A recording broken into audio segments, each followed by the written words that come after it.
Hello and welcome to the Pause It podcast. As always, I am Dr. Sam here with Dr. Robert, and we have another guest, which is our favorite thing to do. We love interviewing people with awesome new pet products that we get to introduce. So today we have Ethan Haber from Happy Habitats, and this is very exciting for me because we're going to be talking about something other than cats and dogs today. So Oh yeah, I'm finally. so excited. So welcome to the show. Thank you. It's good to be here, and I'm excited to talk about the small pets of the world. They often get overlooked. We deal mainly in hamster, gerbil, mice, but we can't forget the other small pets. You got your guinea pigs, your rabbits, your chinchillas. They all deserve some time in the spotlight. I totally agree with you. And I feel like we spend so much time talking about the cats and the dogs, and we don't really get into some of these guys. And, they need a lot of enrichment, they need a lot of attention. I recently, so my kids just got two guinea pigs. So I got two guinea pigs. Yeah. And I had guinea pigs growing up. I also had rabbits and ferrets and all sorts of other little tiny animals. So my memory of what they needed to be happy and have really the habitat that they needed was far different than when I said, yes, go ahead, we can get these guinea pigs. And then I really started to do a deep dive into really all of their needs. And I was kind of amazed that I mean, I'm a veterinarian, I should know better, but we didn't do a whole lot of exotics, right? Right, Robert? We didn't. No, actually, we don't talk a lot about exotics really at all. That's why we always appreciate people who have a little more expertise than we do sometimes because we can help medically. And a few things are very similar, but at the end of the day, they have some nuances that we aren't aware of. So we're excited to have you and share a little bit but how you got into what you're doing. Yeah, so tell us your backstory. I want to know all about how you came to start your company and your love of itty bitty creatures. Yeah, for sure. So growing up, I always, wanted a million different pets. We had dogs, but my parents would never let me get something of my own. People always assumed that I had hamsters growing up. I got my first hamster in college. Oh, And Really? so, That's cool. yeah, I got my first hamster the summer before my sophomore year. So I'm this 19-year-old kid with a hamster. His name was Mooksie. And Mooksie had his ball. He was in his ball. And it was something I learned is that there's a lot of pain points associated with the small pet exercise ball. It has a great value proposition in that you're able to get your pet out of their cage. And it's a new way to interact with them, get them safely out into the outdoors. But the ventilation holes are large enough that the animal's paw can fit through, so it can lead to Yeah. injury. The balls are made of cheap plastic. They warp over time. And the lids just have like a quarter turn that isn't that secure. So Mm. I was on the quad with my hamster one day, and he was in his ball rolling in circles, and I was just chasing him in circles. And then I turned to my left and I saw an upperclassman walking her dog. And I thought, well, why can't you walk your hamster? And that was like the first thought that created Happy Habitats. And what we did is we reinvented the hamster ball. So Mhm. we created 2 millimeter ventilation holes to prevent against paw trapping. Our lid has a two-step locking mechanism, Oh. and the ball is made of a thick, durable plastic, and it's screwed shut, so it's built to last. And then we created this unique carrier that it snaps into, so you're able to get your pet outside of the cage and you can take them on a guided walk outdoors as opposed to just being beholden to them. That's such a good idea. So is it kind of like, do you remember those little things kids push where the little balls go Yeah, around and then pops? You know what I'm talking about? yeah, like the little lawnmower Fisher Price toy. That Yes, was one of the exactly. yeah, that was like one of like the not prototypes, but like that was the image I had in my head of the first design. And when I drew it up, and we're partnered with this really great design firm in Edgewater, New Jersey called P9 Design, and they helped us create my idea to reality. But when we first started off, that was like the idea we had. I love that. Do you have to be careful when you're pushing them not to push faster than their little legs can go, or is it kind of more like you're just directing where they go but you allow them to decide how fast to go? So we're not pushing them at all. Oh. It's a hamster ball suspended in a carrier. So Oh. my carrying of the I can go grab one to show you. I would love Uh, to see it. Yeah, will you grab yeah, it? that'd That'd be be great. great. yeah. So the listeners aren't going to be able to see it in real time, but if they're watching, then they will be able to. That's So Yeah, a perfect reason to go to YouTube and see what we're talking about. yeah, exactly. so here's the ball. Here's the two Uh-huh. millimeter ventilation. It prevents the paw from getting stuck. The Oh, lid. nice. Here's the two-step locking mechanism. and then the ball is actually screwed shut. You can see there. But so our ball has these holes that line up with these pistons on this carrier. So you line them up, Oh. and then the ball snaps in. So I'm able to carry my hamster, and they can run or not run. Oh. It's really up to them. And then it has these carriers or these kick out stands as well. So Oh. my pet can hang out with me at the table, at the desk. It's a great way to engage with your pet. That's so cool. I love this. And I would That's a say, really nice design. Sorry. What were you saying, oh no, Robert? no, Thank you're you, good. thank you. It is a great design. Like I love the design of it. And that's what actually caught my attention at Super Zoo because I was like, oh, it kind of looks like a. I thought it was like a lantern thing at first. So I walked by and I was like, oh, but I was like, then he's like, oh yeah, you put your like hamsters, and I'm like, oh, that's so cool. It's like there's something different because we met at Super Zoo, and Super Zoo has like, for those of you who don't know, it's a giant conference of like 1,100 pet companies, so it's chaos, and trying to find something that's different is hard. And actually, it was really cool to walk by your booth because you guys were different. Like one, it speaks to the small guys, which is great. Yeah. But I was a little concerned about your story when you started leading off because I was like, you're like, yeah, I was on the quad with my hamster and there was a dog coming by. I was like, oh, please don't be a bad story. I was like, this could end horrible in about 2 seconds, but this is a much better alternative. So I'm glad it worked out. I'm Yeah, guessing that no. you never got left alone if you were on the quad and you had a hamster. People must have been coming over to you all the time wanting to play with your hamster. Yeah, so I was you have to be particular about the times you like bring your small pet outdoors. So hamsters are Yeah. crepuscular, which means dawn and dusk is when they're active from like dusk to dawn. Mm-hmm. So I would take them out early in the morning or late at night, not in the middle of the day. And they kind of, are best served in like 60 to 70-degree weather. So fall and spring is really when is my pets seeing the most time outdoors. Yeah. But during those seasons, I was more popular than usual. I bet. And probably, I feel like there's always something so helpful to people's mental health when there is a pet around, especially at school. And they're just, I don't know, people just seem so much happier. So I'm sure that you were like everybody's favorite person on the quad. That's so cool. Yeah, people would come to see my hamster in my dorm room. I mean, the hamsters are such like cute, friendly things, and everyone has like a childhood memory of somehow related to a hamster. Mm-hmm. Yep, A I had two hamster, growing up. hamsters, gerbils, You small did? pets. See, Yeah. Robert had a hamster. Cool. Yep, I had hamsters and then I had rats. Rats are, I think, I'll be honest, rats are slightly more my favorite because they're just smart creatures and like They're so I'd play smart. video games and he just hang out my shoulder while I was playing video games. And honestly, my favorite pet of all time. Don't tell Loki, but they're so smart. And actually, I think I really want to say I thank you for like how good of a pet owner you are for the little guys. Like you're actually taking them out and actually getting them exercise and like bonding with them. Like there's no reason why you can't. And I think people have this disassociation, like you're going to hurt them or you can't do these things with them. And I think it's great that you're giving them an opportunity to do that. It's kind of cool. Yeah, there's a lot of misinformation out there about small pets. When you go to a pet store and you ask the pet expert, odds are they're just going to try and sell you whatever, is moving. Mm-hmm. But they need like at least 2 square feet of space. That's like the absolute bare minimum. More is always better. People say, you should have like 3 square feet, 4 square feet for your hamster. You can't have them cohabitate. That's not something a lot of people are privy to, like other than it, like two people who aren't in the hamster niche, like just the average mom or pop buying a pet for their kid. And people are always. Can I just ask? Sorry to interrupt, but like, ask a question. With hamsters, are you really should only just have one at a time? Is that what you're saying?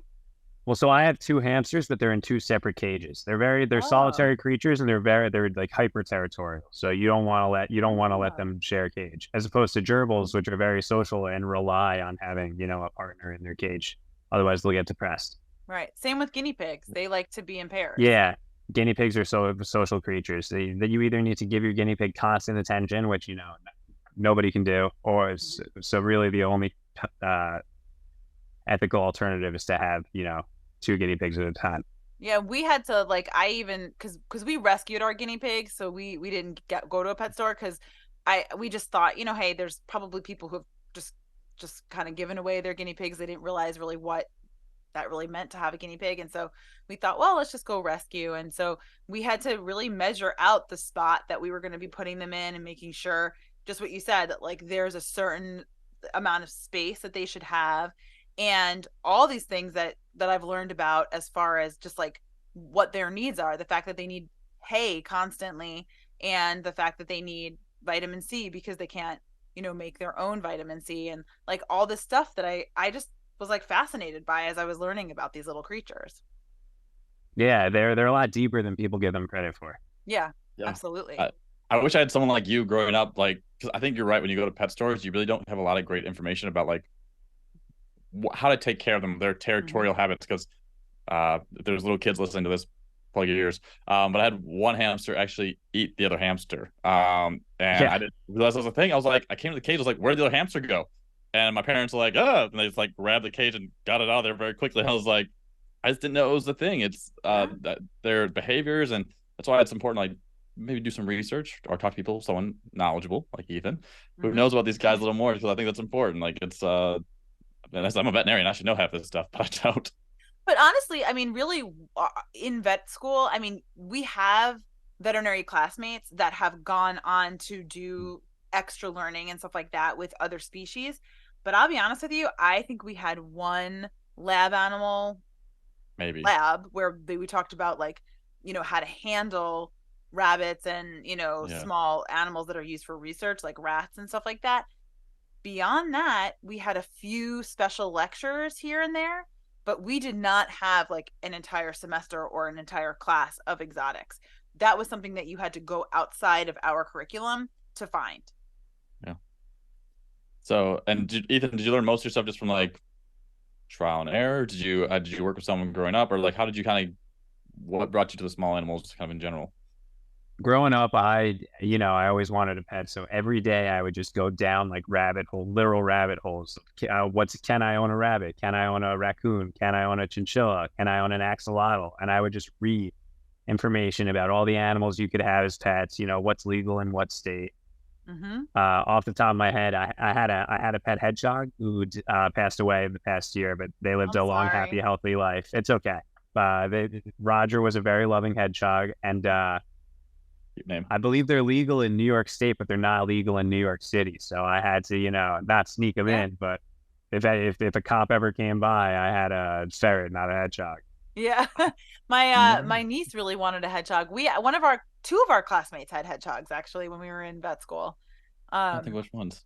yeah, there were two that had them. Really? Oh, And yeah, okay. one girl, she used to bring them to school every once in a while. I said hi to them.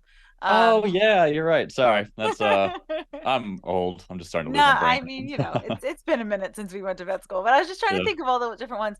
Um, and I've never owned like a chinchilla or anything like that. So have you ended up owning all these animals eventually or no? Now, one day I'll make my way through the, small pet animal kingdom. Yeah. But I'm working my way up the food chain. I started with hamsters, then I had a hedgehog. Okay. Uh, I'm thinking the next thing's either like a guinea pig, a rabbit, or a ferret. Mm-hmm. I got to move into a bigger apartment before I broach that, though. Yeah, they need a lot of space to run around, like you said.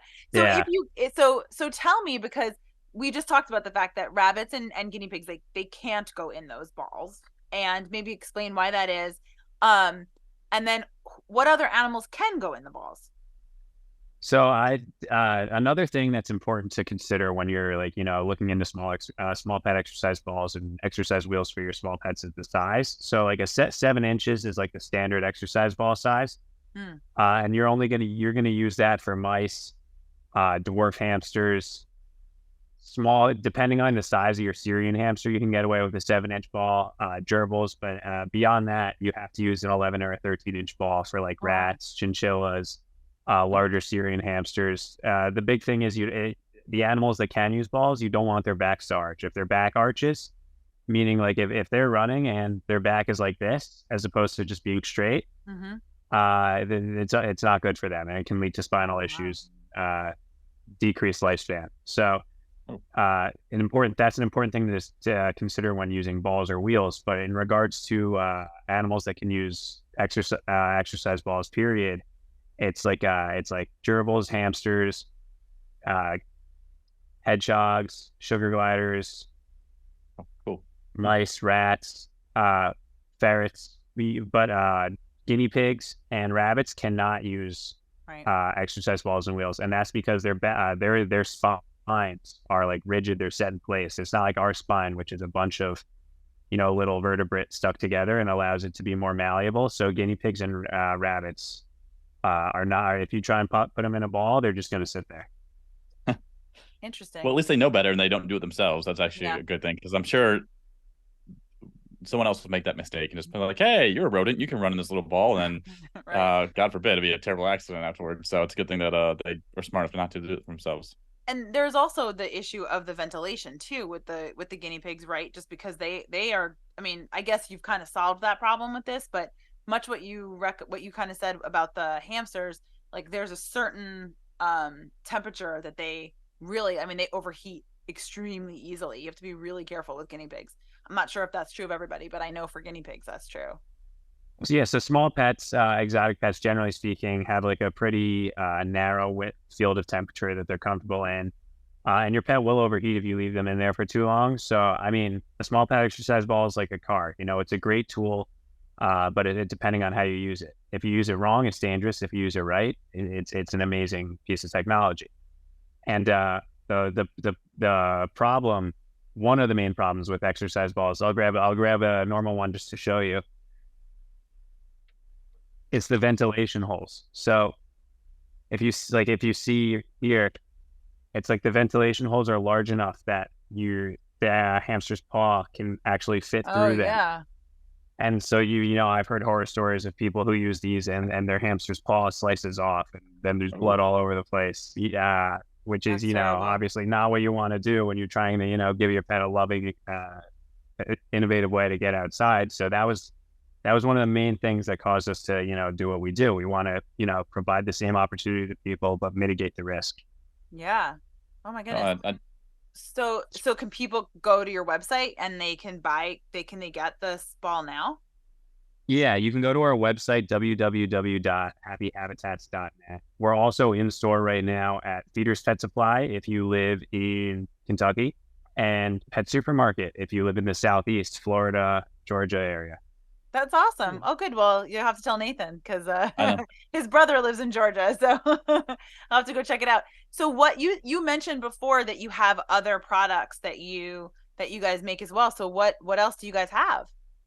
Yeah, so the ball and carrier is just the tip of the iceberg. We also created treats that are really healthy, safe for the small animal. It's human grade food. There's no preservatives, only two ingredients. It's the active ingredient and then rolled oats as a base.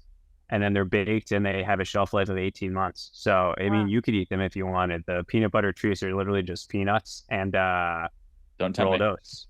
Yeah, no, there's no added sugar. So yeah, I mean, you might not think it's as tasty as a hamster does, but it's a very healthy treat to give your pet. It's not a whole meal substitute, but it's a great way to reward them. It's a great treat. And then we also sell these bedding enrichment packets, and it's like it's not the whole substrate you would use for their cage, but it's like these little pellets that are shredded and compressed together, and then your hamster can rip them apart and make a nest out of those. So like your hamster would use it to make their bed within the cage. That's very cool. So when you're picking like a bedding for a hamster, because I know for our guinea pigs, which was a new thing I learned too, is like people are really getting into using the what are they called? They're almost like mats, like felt mats, you know what I mean? As opposed to this actual shredded stuff. And so it was like a totally different thing because now I'm doing laundry for them. I'm doing laundry. Yeah, I do. Yeah, a lot of laundry actually for them. That's so funny. I didn't know you do laundry for them. Now it's like 3 kids and then plus 2 guinea pigs. So I'm sorry, Sam. It's like just adds the pile. Well, and guinea pigs, they urinate every 15 minutes. So, I mean, what? Yeah. You're washing these things every few days. Yeah. Yep. I literally have stacks of them, and they have so they're not felt, they're fleece, and then they have an absorbent layer that kind of like absorbs urine and smells and things like that, and then it's fleece again on the bottom, and then I have like pee-pee pads underneath that. This is we have like really gone through all the different ways of keeping them, but it keeps them clean. And I don't know, do you do the same sort of thing with hamsters, or is it more just like a shavings on the bottom of the cage sort of a thing? Like what do you recommend? So hamsters need a substantial amount of bedding in their cage because they burrow. They'll actually create tunnels in the like whole pads that you won't even be able to see. Your hamster needs like anywhere from like the minimum is like 3 inches deep, but like most people recommend like 5 to 6 inches deep of like bedding for your hamster to use. I like to use paper bedding. Hemp bedding is also a really good alternative. We sell hemp bedding on our website, and then you can use wood shavings, but if you use wood shavings, you have to be careful because I believe I could be wrong, but there's only one type of wood that's safe for hamsters, and all others are toxic. I think it's pine is bad for the pet. So like if you have and they sell pine bedding in stores, but that would not serve your pet well. So you have to do a little bit of homework before you look into the bedding. But a hamster needs like their cage full of bedding, and then you clean it, every 7 to 10 days. Some people, depending on how much bedding you have in there, some people do partial cleanings, some people do, whole cleanings. But your hamster needs a lot of that stuff in there. So you're going through a lot of that then every month, right? I mean, if you're cleaning it that often, because you're fully replacing the entire bedding, and then they're just making like little tunnels and everything everywhere, right? Yeah. So I try to clean the cages every Sunday. Sometimes I don't clean it till Monday, but we all do it. I go through like a pack a month of the bedding, Oh, wow. between my two hamsters. Very cool. See? And just because I'm gonna do a quick plug from my Balto, that's why you should get our app and buy your bedding on website so you can get points for it and pay off your vet bills. So there's my plug. I did it. Shameless We plug. go back. I know, shameless plug. I'm gonna do it because I'm here to save you guys money anyway. But Ethan, when did you guys start? I guess how long has this dream been in process? Like when did things get started? Yeah, so we like first incorporated in 2019. We didn't have product until like 2021, but then there wasn't really any traction until 2022. We've been out for about a year. Like September 1st, 2022 was really when we started to, be on store shelves and be out in the world. Like Cool. everyone, COVID hit us hard, but we're stronger for it. Right. And it's been a great year so far. A lot of great stuff on the horizon and a lot of great stuff accomplished. So what do you feel like was like the hardest part? Because I know you said, I mean, obviously COVID, that just set everybody back. We get that. But has it been like getting people to just kind of believe in your concept? Because I feel like it kind of speaks for itself. So what has been your biggest hurdle? There's a lot of negative traction that the product garners because hamster balls, like the ones that have been out for so long, have all these problems, and we fixed these problems, but it's been hard to convey that to the consumer. A lot of people just see it and they say hamster ball unsafe. So we've been doing a lot of edutainment, is what people like to call this. I mean, that's what this podcast is. Yeah, no, it's great. Yeah, trying to let people know, that it's a quality product. There's, a lot of research went into it. I wouldn't put something out that I didn't think was safe or ethical. We won Best in Show at Super Zoo in 2021 and again in 2023. That's awesome. It's an industry recognized quality product that small pets love, and one of the bigger hurdles has been getting that message out there. Mm-hmm. Well, you can see the quality, honestly, and hopefully most of you get really a chance to watch this. Right? It's like you can see the difference between like the one you held up that's like the old retired ball and the new one. Like it looks like it's nice. It's a really nice product you guys have, and I can see why. Hopefully, it's easier to change people's minds once they see it. You can see the difference almost in the quality. So I think that's great. That's one thing we're doing right now. We're switching to a clamshell for our retail packaging because previously we had it in a box, and the static image of the product versus a clear pack where you can see the product and engage with it in real time is going to be a big difference. We're really confident in the product speaking for itself. Whenever people see it in action, they love it. Yeah. That's I feel great. like if you like what you said is exactly right, because if you can actually touch it and I mean, I obviously haven't touched it, but like I can see it when you're holding it up. I'm like, yeah, that is obviously really nice. And to me, I feel like it totally makes a lot of sense because that is one of the biggest hurdles that we have with the guinea pigs. I mean, number one, we have a dog, so we have to keep him away from the guinea pigs.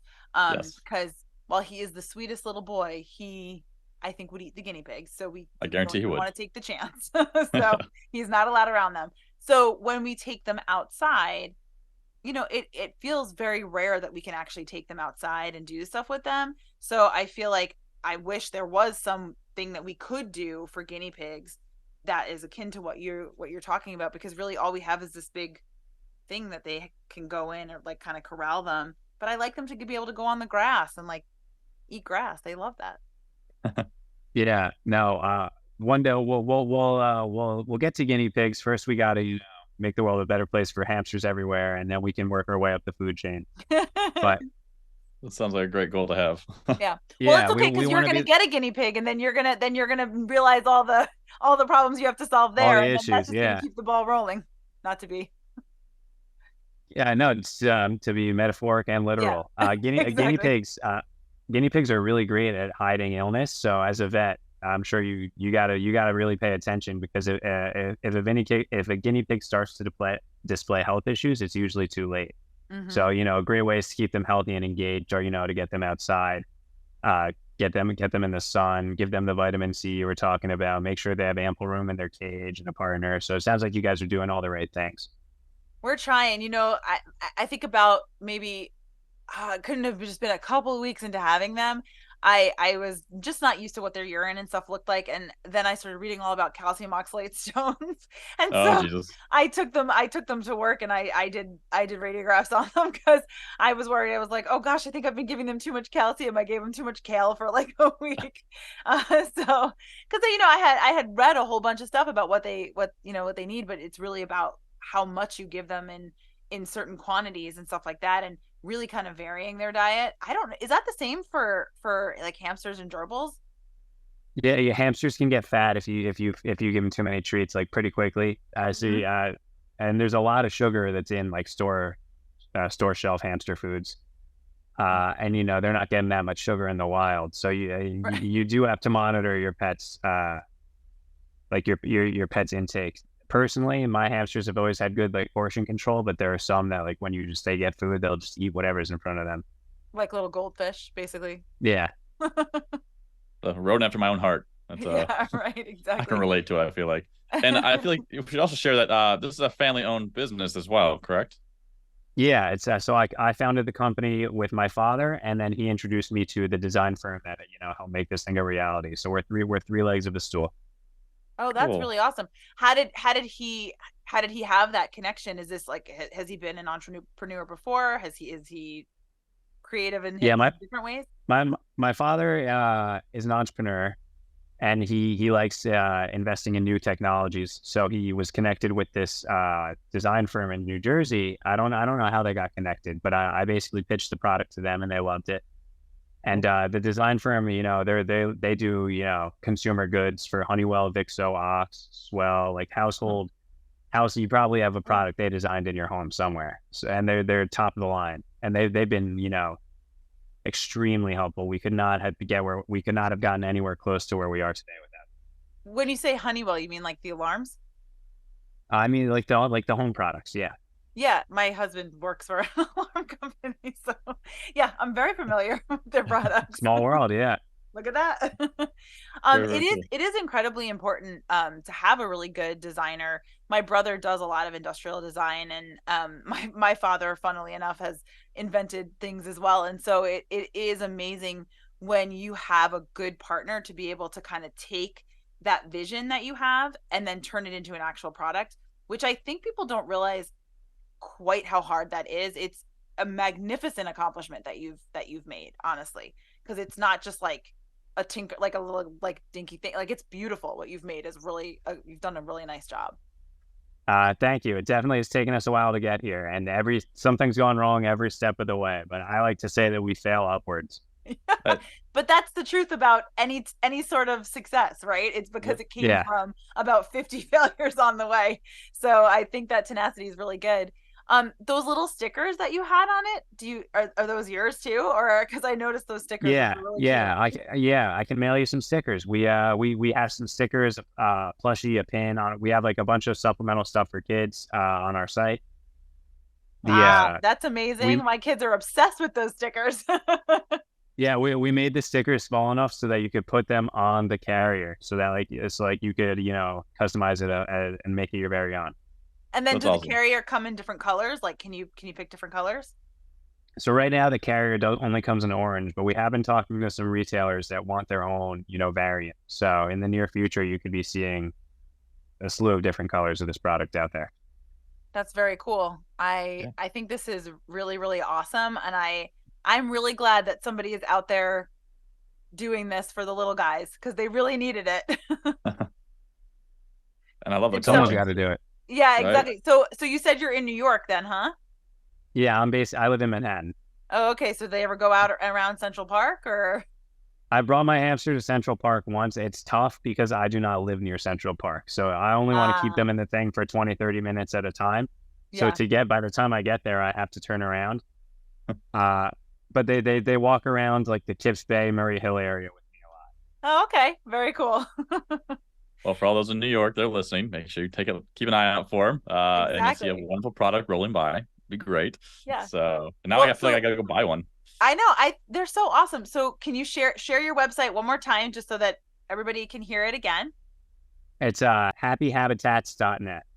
Okay, perfect. And if anybody ever has any questions that they'd like to direct to Ethan, you can email us at podcast@mybalto.com, which we're always happy to kind of forward things. And we're just excited that you're doing this. And I mean, I think that you guys have like a really exciting future ahead. And so I can't wait to see what other things you've got coming down the pike. And I really wish you all the best of luck. I'm so excited that you came to talk to us today. Thank you so much.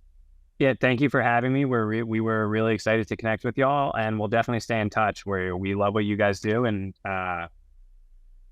we want to continue to communicate. Awesome. Sounds Well, great. this has been the Pause It Podcast. Thanks everyone for listening. Thank you again for coming to visit us. And again, look out for Happy Habitats. If you ever have any little pets that need a good exercise ball and other fun things, make sure to check it out. And thanks again, everyone, for listening. Bye, guys. Thank y'all.